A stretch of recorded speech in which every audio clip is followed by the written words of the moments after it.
That was the best ice cream soda I ever tasted. Those were the famous last words of Lou Costello of Abbott and Costello. At the end of our lives, our experience is heightened. We cherish our senses, our relationships. It's all so much more meaningful, even an ice cream soda. A surge of awakening can happen, an appreciation for beauty, a willingness to let go of pride, a willingness to forgive, and an enriched capacity to love and to be loved.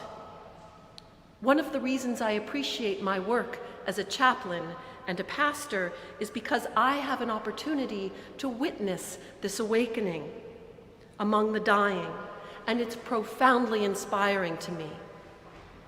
And here's the good news. If the possibility of cherishing life more deeply exists at the time of our death, then it exists here and now. Many traditions teach us to contemplate our mortality for this reason, so we can live a more ethical, a more happy, a more connected life all along. Plato told his students to practice dying. Medieval Christian monks whispered to each other regularly, memento mori, remember, you will die. One of the Buddha's teachings is, of all footprints, that of the elephants is supreme. Of all meditations, that on death is supreme. 16th century French philosopher Michel de Montaigne wrote, "To prepare oneself for death is to prepare oneself for freedom. The one who has learned to die has unlearned to be a slave." He believed that if we don't acknowledge our death, we flit about in response to circumstances way beyond our control, trying to adjust things to our liking, and we are therefore in a state of chronic unsatisfaction. He believed that preparing for death keeps us humble and helps us clarify our priorities. He wrote, "I want death to find me planting my cabbages, worried about neither it nor my perfect garden." I like the idea of death finding me planting cabbages. It sure beats a lot of the alternatives. But the fact is, we don't know how death will find us and when. Most of us picture death way off, waiting for us on the far horizon. We know it's happening all around us, but we choose not to internalize that it will happen to us. We're missing out on the gift of making the most of our time if we don't pay attention to the inevitability of our mortality. And you know what? We don't have to change radically to internalize this. We just have to get out of our own way. We have to be curious about what's underneath all the work of being a personality, of fixing our identity, of all the stories that we tell ourselves we don't even see. In Tolstoy's short story, Master and Man, the protagonist, Vasily, whose identity is firmly the master, is a self-aggrandizing, greedy, superior man who mistreats his servant, Nikita, even though Vasily considers himself a benefactor. Vasily and Nikita set out in a blinding snowstorm so Vasily can beat his less courageous competitors to a business deal. They get lost over and over, despite opportunities to seek shelter and to rest, because the assiduous and relentless Vasily is driven by his self-image as a success story. Eventually, Vasily sets off on his own and leaves Nikita to freeze to death. As Vasily takes off yet again in the unnavigable snowscape, he meanders in a state of increasing fear that he will die. In A Swim in the Pond in the Rain, American writer George Saunders reflects that at this point in the story, Vasily's fear of death transforms into a fear of meaninglessness. Vasily ends up traveling in circles and lands back at the half-frozen Nikita.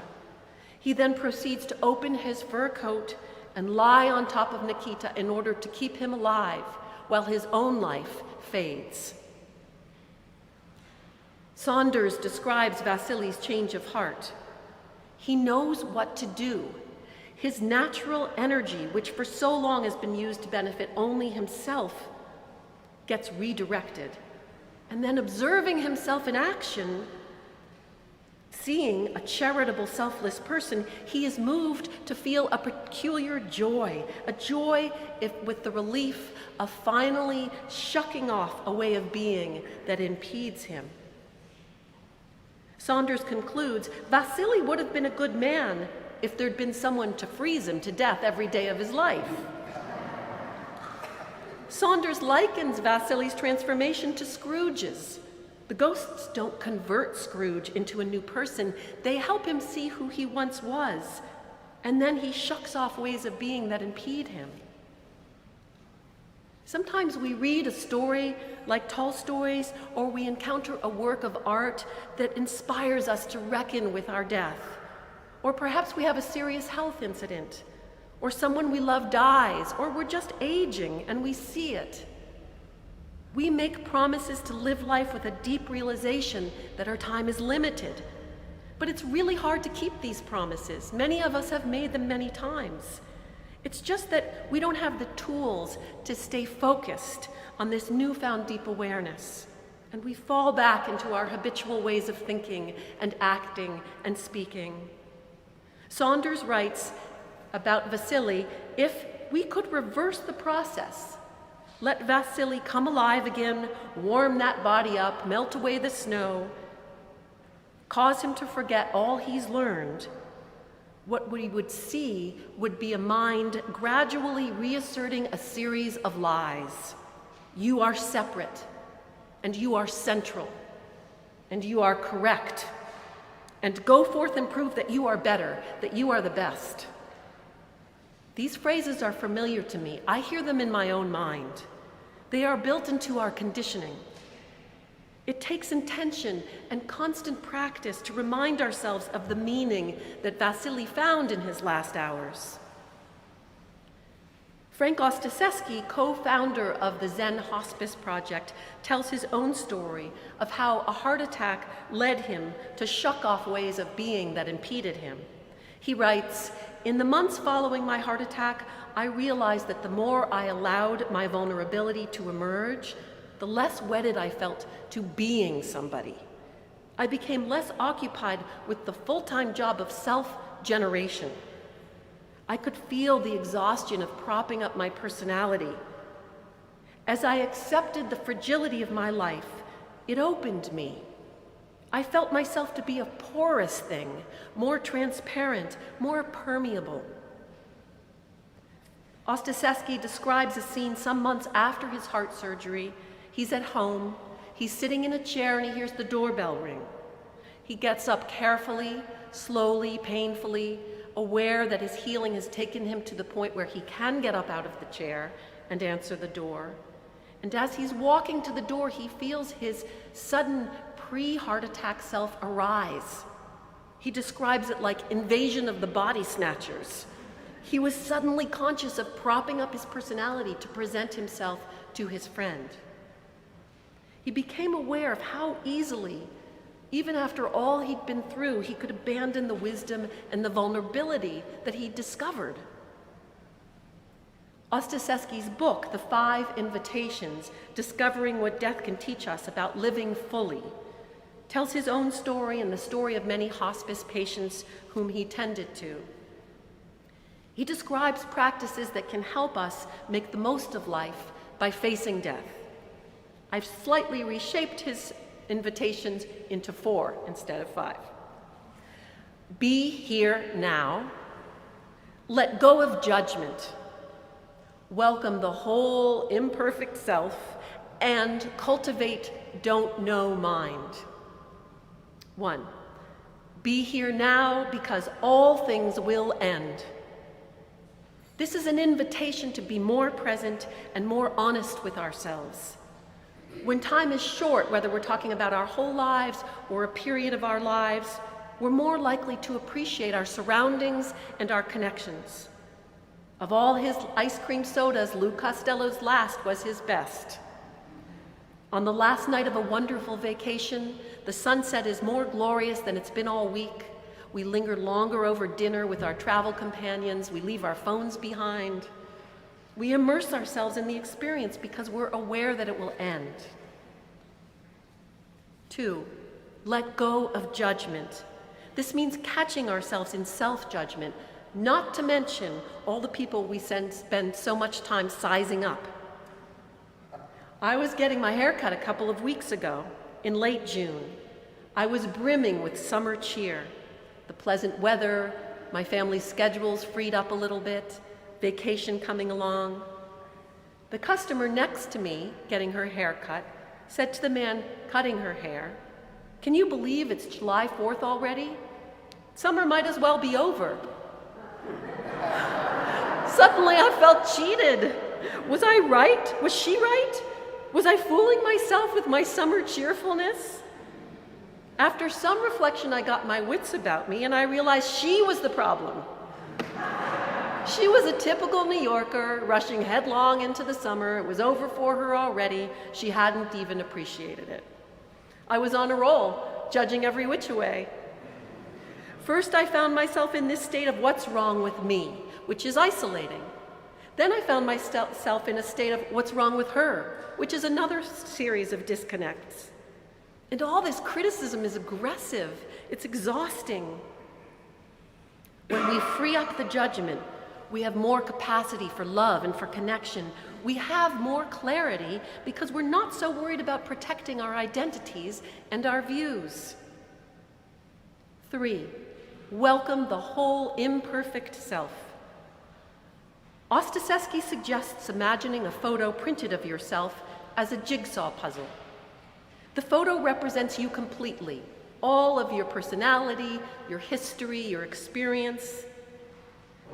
Then the pieces are all spread out, and you start to assemble the puzzle. Are you tempted to leave pieces out? Maybe your funny-looking toes, or your fear of deep water, or the time the other day when you cut someone off in line and pretended you didn't notice. If you leave out all those pieces, you get this fragmented view of yourself. So the invitation here is to include all the pieces of the puzzle, to embrace our whole selves. When we die, we face our life story in its entirety. To whatever extent we've accepted all the pieces, so why not benefit from accepting them now? Spiritual teacher Ram Dass said late in his life, after many years of undergoing psychoanalysis, teaching psychology, working as a psychotherapist, taking drugs, being in India, being a yogi, having a guru, and meditating for decades, as far as I can see, I haven't gotten rid of one neurosis, not one. The only thing that changed is that they don't define me anymore. There is less energy invested in my personality, so it's easier to change. My neuroses are not huge monsters anymore. Now, they are like little schmoos that I invite over for tea. 4, cultivate don't know mind. A mind of curiosity and wonder rather than relying so much on the intellect, relying on the open heart. The Zen teacher Suzuki Roshi said, in the beginner's mind, there are many possibilities. In the expert's mind, very few. We have this yearning to know the truth, to get as much knowledge as we can about as many topics as possible. And we do know, underneath it all, there are limitations. This striving we do is Sisyphean, because the more we know, the more we find we don't know. Curiosity and wonder about the world and about each other, not for the sake of knowledge accumulation, but for the sake of connection, decenters us and humbles us. We are finite in this universe that is large beyond our imagination. If we don't insist on mastering it, maybe we can find peace of mind. These practices, be here now, let go of judgment, welcome the whole self, and cultivate don't know mind, reveal to us the wisdom that is beneath the fear and denial of death. They're not about changing who we are. They're about revealing to ourselves who we are. Acknowledging our mortality can free us and help us shuck off ways of being that impede us.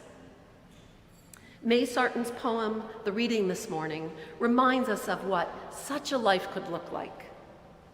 Now to stand still, to be here, feel my own weight and density. All fuses now, falls into place, from wish to action, from word to silence, my work, my love, my time, my face, gathered into one intense gesture of growing like a plant. Now there is time, and time is young. Oh, in this single hour I live, all of myself. Are you waiting for death to be imminent to discover a deeper understanding of love in your life, of the wonder of life? Why not now? Why do we wait to figure out how to live fully until we have no life left? Why not see now the great teacher we have in our mortality? May you be happy. May you be safe. May you be healthy. May you live a long life. And may death find you neither worrying about it nor your perfect garden.